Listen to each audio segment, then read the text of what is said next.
Good evening. Thanks for joining us. President Obama reportedly will unveil a plan to offer tax relief for the middle class during his State of the Union address Tuesday night. The plan would be paid for by increasing taxes the rich pay on investments and inherited property. For more about the president's proposal, its chances of success, and its political impact, we're joined now from Washington by Carol Lee. She is White House correspondent for the Wall Street Journal. So, Carol, who does the administration say that this will help and how?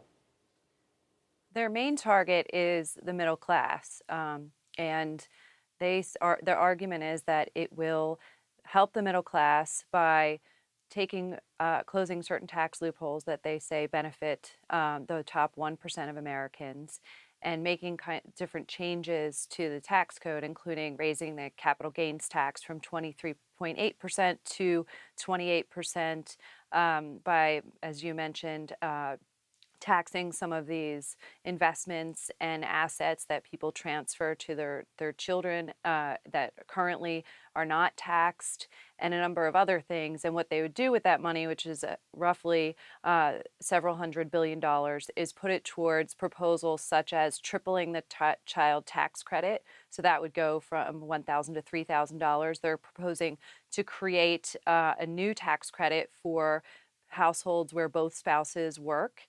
And they would, if the president has unveiled a proposal to offer free community college for folks, and that's another thing that this would pay for.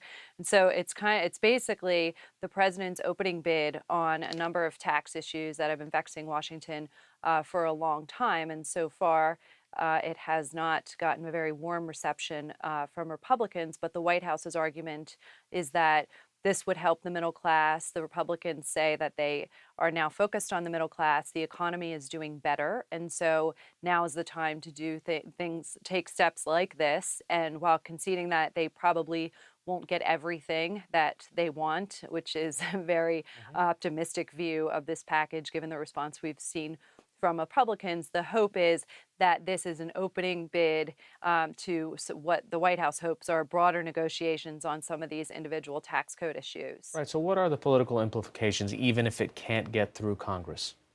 Well, it sets the parameters of the debate for 2015, which is turning into 2016.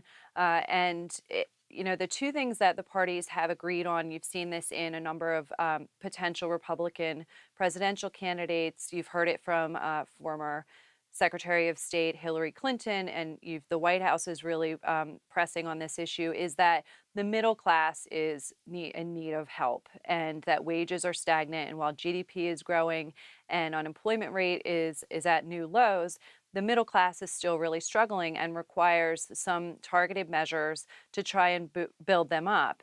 And so what you're going to hear the White House and Democrats do when they get with these measures, this package that the president's going to roll out on Tuesday in his State of the Union address, is put the ball in Republicans' court to say, okay, well, what are your proposals? What do you want to do? And if you don't support this, then what do you support?